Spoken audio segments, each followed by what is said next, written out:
There's a kind of loneliness that sneaks up on you, not the kind you can fix with a phone call or a visit, but a deep, gnawing silence inside your chest.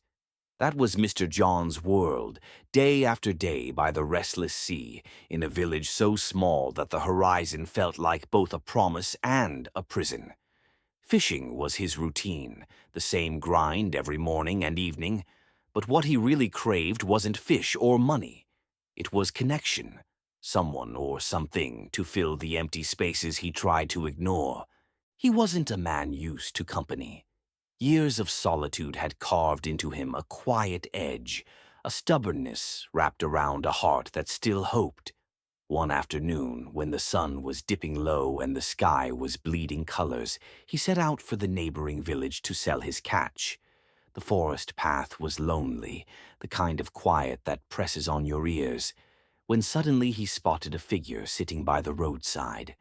A man, ragged and tired, curled up beside a small cage.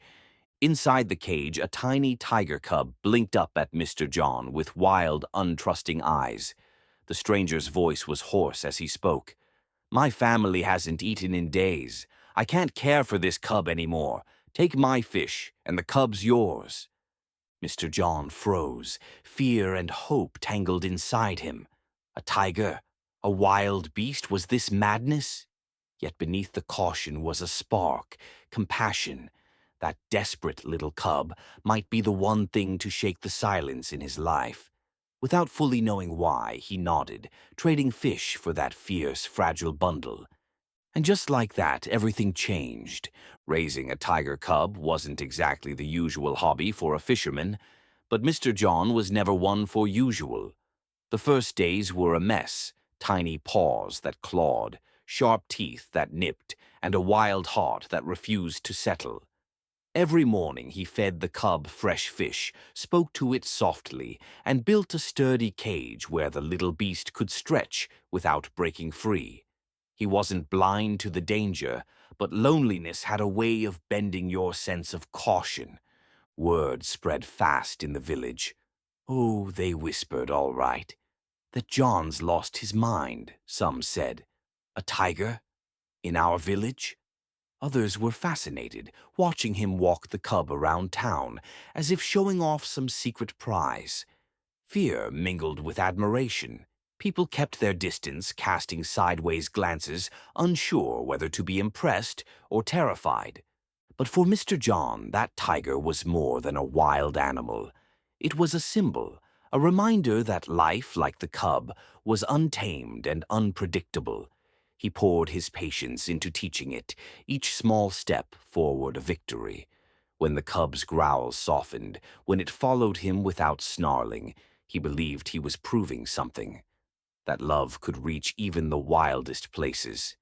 He told himself over and over, "I'm not just taming a tiger. I'm taming the loneliness inside me." And for a while that hope was enough to keep him going. Because sometimes fighting the wild inside is the hardest battle of all. Time didn't wait for Mr. John's hopes. The tiger cub he'd brought home, once small and vulnerable, was no longer a baby. It grew fast, muscles rippling beneath its striped fur, eyes sharp and wild as ever. The cage that once felt safe now seemed too small, and the tiger's restlessness became harder to ignore. No matter how much love or patience Mr. John poured in, some part of that wild spirit refused to be tamed. He tried to tell himself it was all part of the journey. "It's still learning," he'd say, clinging to hope. But late at night, when the village was quiet and the tiger's growls echoed in his mind, doubts crept in. The villagers' warnings rang louder too. "You're playing with fire, John." Then came the day the mountain road gave way, a landslide blocking the only path back to his home. Mr. John had no choice but to stay in the neighboring village for days, 5 long, restless days that felt like an eternity.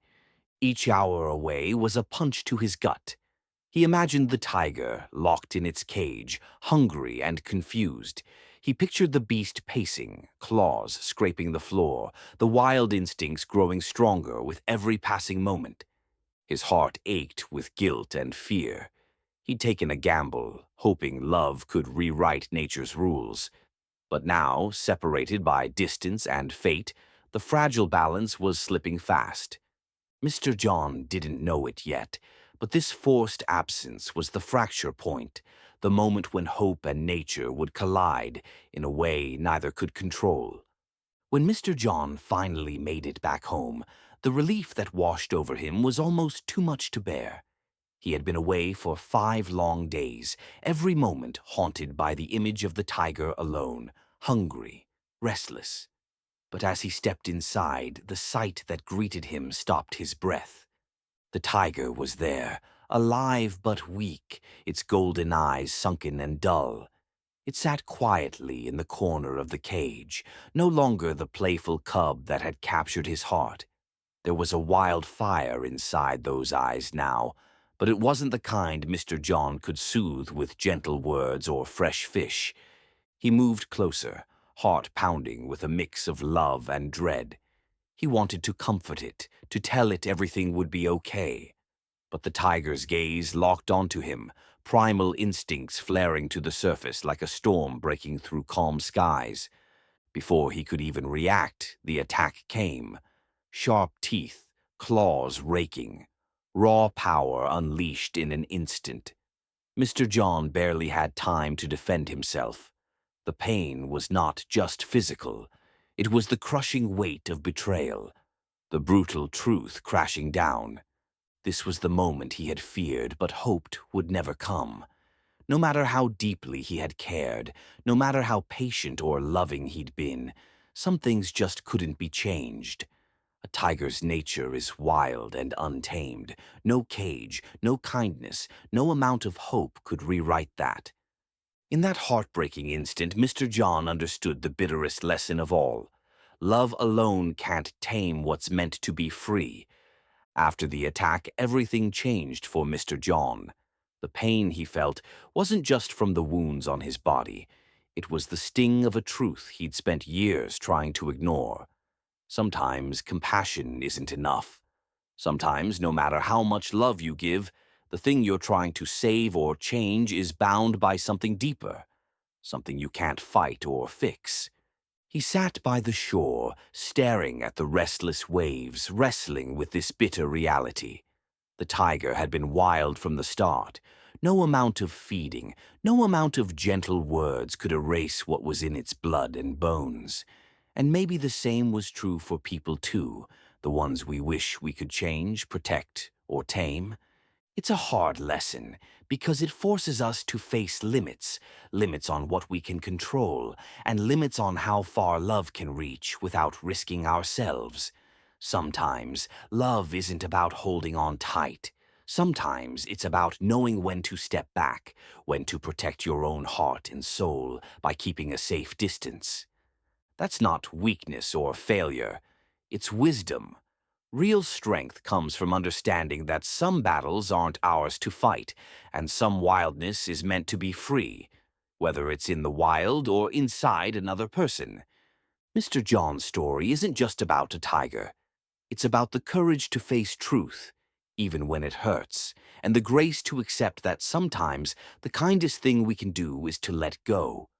Look, we all have wild parts inside us, the untamed edges that don't fit neatly into anyone's plans or expectations. And sometimes we meet wildness in others, in ways that challenge us, scare us, or even hurt us. The truth is, acceptance isn't about giving up or closing off. It's about seeing things clearly and making peace with reality. When you learn to accept what can't be changed, you free yourself from the weight of fighting a losing battle. You protect your own heart without shutting it down. That balance between compassion and realism is where true strength lives. Mr. John's story is a tough reminder that love doesn't always mean holding on tight. Sometimes the bravest thing you can do is step back, set boundaries, and keep your peace intact while still staying open to connection in a way that's safe for you. So if you're carrying that wildness inside or wrestling with someone else's, remember, you don't have to tame everything. You don't have to fix every unfixable thing. What matters most is your courage to face the truth, protect your peace, and keep your heart alive and ready for what comes next. If this story hit home for you, if it stirred something real inside, I want to hear from you. Share your own moments of hard truth, your battles with acceptance, or the wild parts you've learned to live with. Subscribe to Tales of Wisdom for more stories that speak to the heart and soul, and don't forget to like and share, because sometimes the hardest lessons bring the deepest growth. Thanks for listening. I'm David, and I'll see you in the next story.